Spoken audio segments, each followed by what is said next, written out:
Assalamualaikum warahmatullahi wabarakatuh.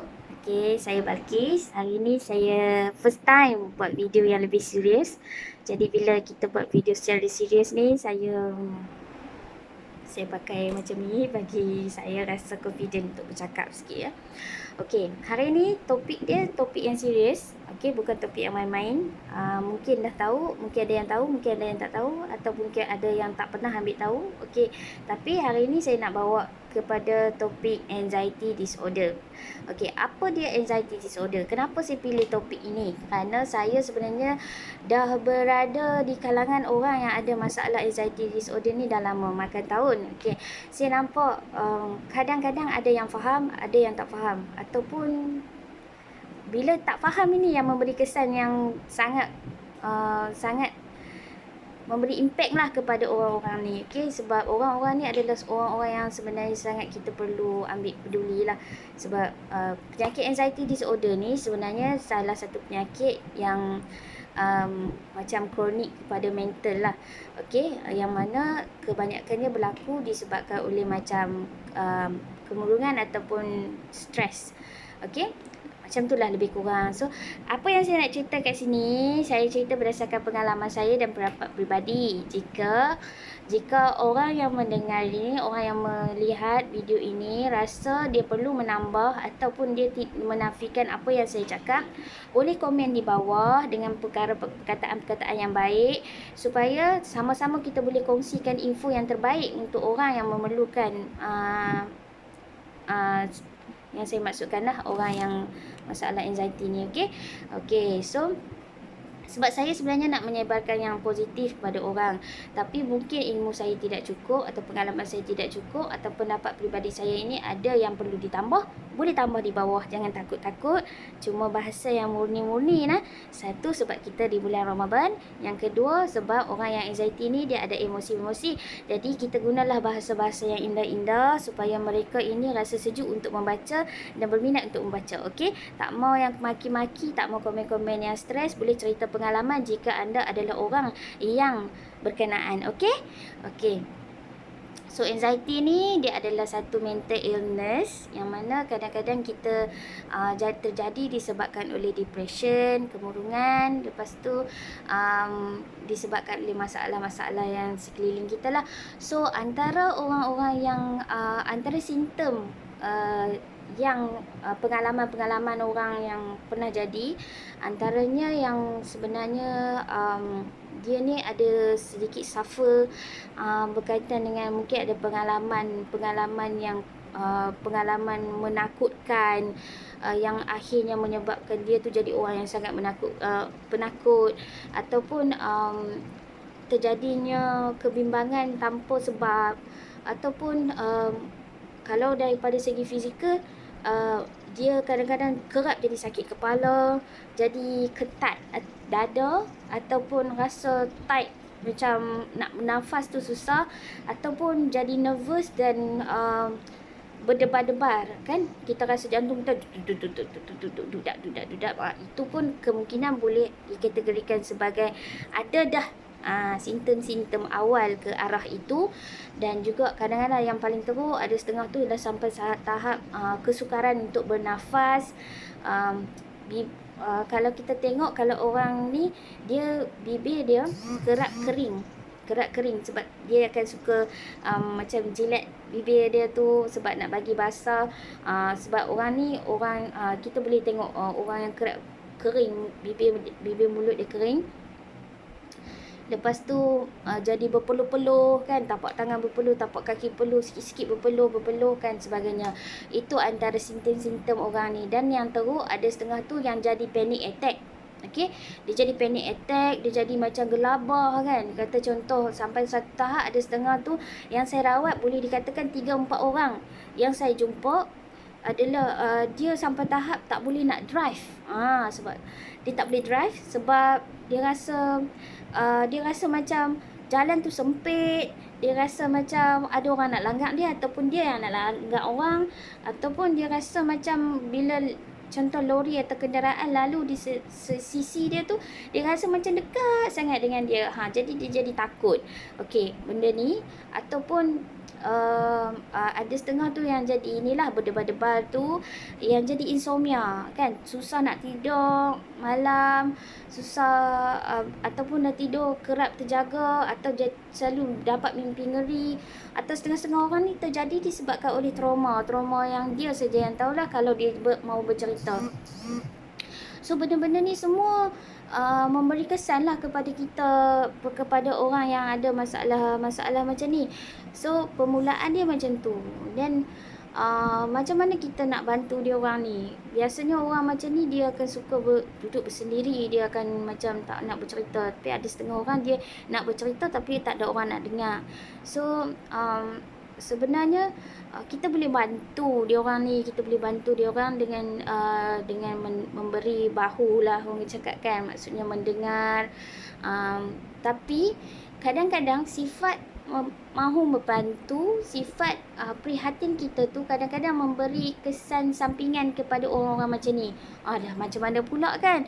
Sebab tadi kata nak minta tolong, kita nak menolong, tapi pertolongan kita tu yang kadang-kadang boleh menyebabkan depression lagi bertambah kepada orang tu. Kenapa? Saya bagi contoh. Okey, ini berdasarkan pengalaman yang diceritakan oleh pesakit saya sendiri, pesakit yang saya sentuh dan rawat. Okey, dia dah jadi anxiety. Okey, saya tak bagi tahu nama nah.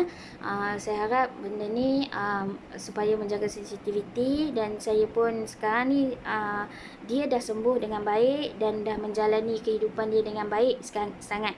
Alhamdulillah, saya bersyukur sangat-sangat saya boleh bantu. Jadi dia adalah seorang guru. Okey, seorang guru yang mana saya rawat dia pada 2018. Okey, pada 2018 kalau tak silap saya. Dah 3 tahun anxiety ni duduk dengan dia. Maksudnya dia dah alami anxiety ni selama 3 tahun. Dan anxiety ni dah memberikan kesan yang sangat buruk kepada dia. Dia sampai tahap dia dah ambil ubat dengan pakar. Ubat ketenangan lah ubat ni dengan pakar.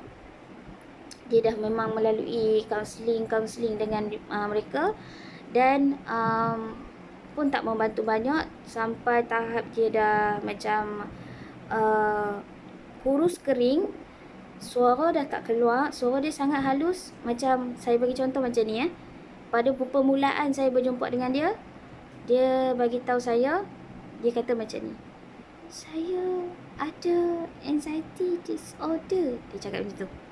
Suara dia macam tu. Saya bukannya buat-buat nah. Ini adalah realiti, dan itulah nada suara yang terkeluar daripada mulut dia ketika tu.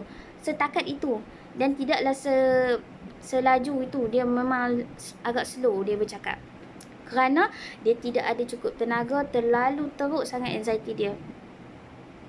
Dan saya bagi tahu dia, insya-Allah, anxiety disorder, insya-Allah kita boleh bantu.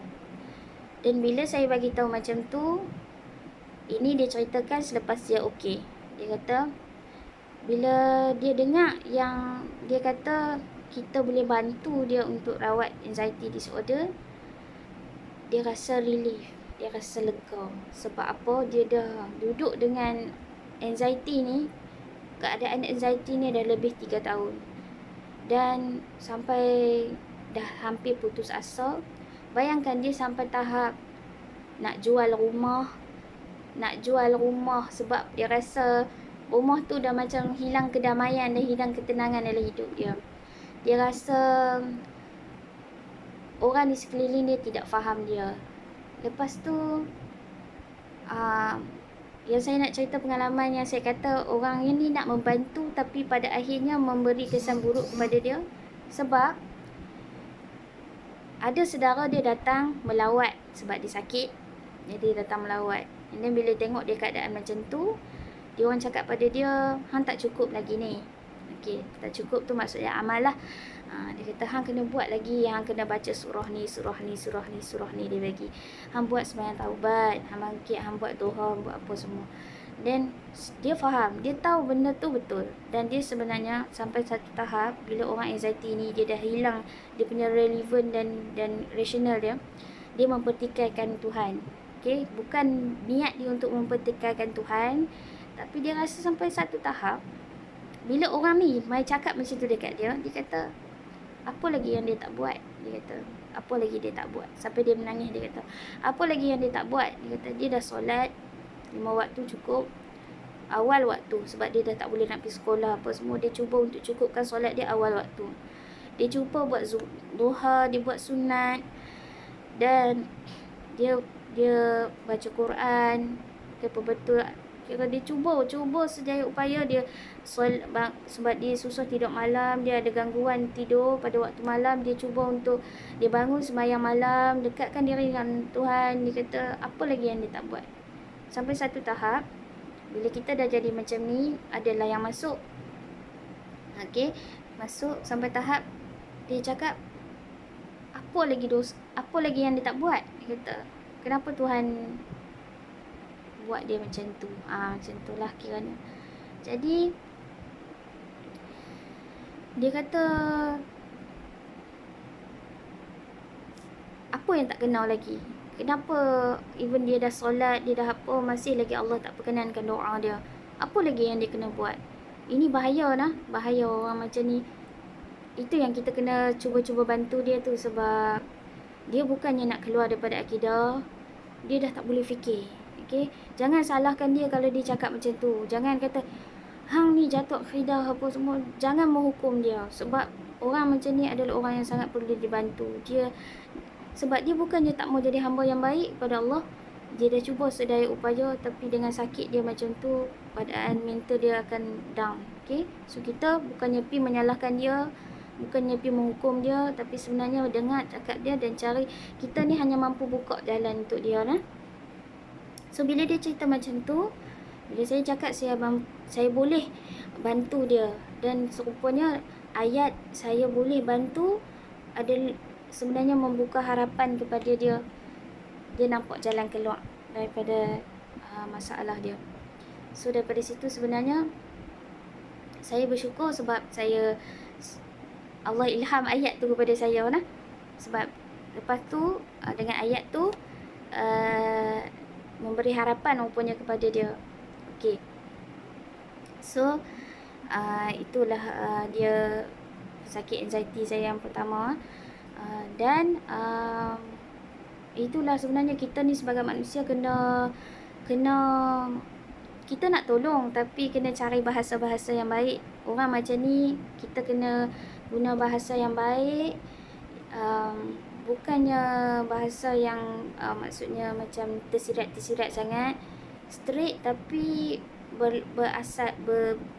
berlapik lah kan. Sebab dan kita perlu tengok semua keadaan.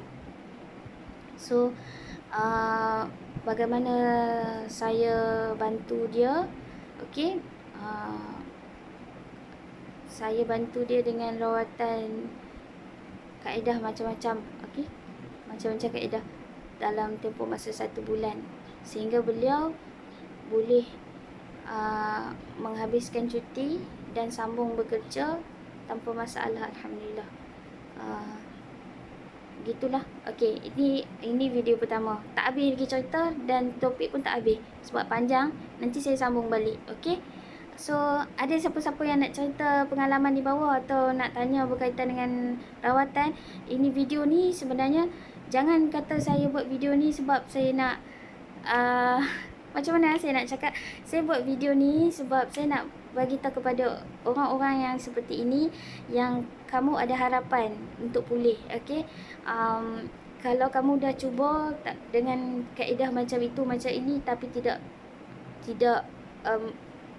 memberi kesan yang banyak, jangan berhenti berusaha. Dan saya harap orang yang ada keluarga, ahli keluarga dia yang ada masalah ni, jangan berhenti membantu, jangan abaikan, dan cuba sedaya upaya memberi harapan kepada dia orang bahawa masalah dia orang ni boleh selesai, insya-Allah. Okey, nanti saya sambung. Okey, bye.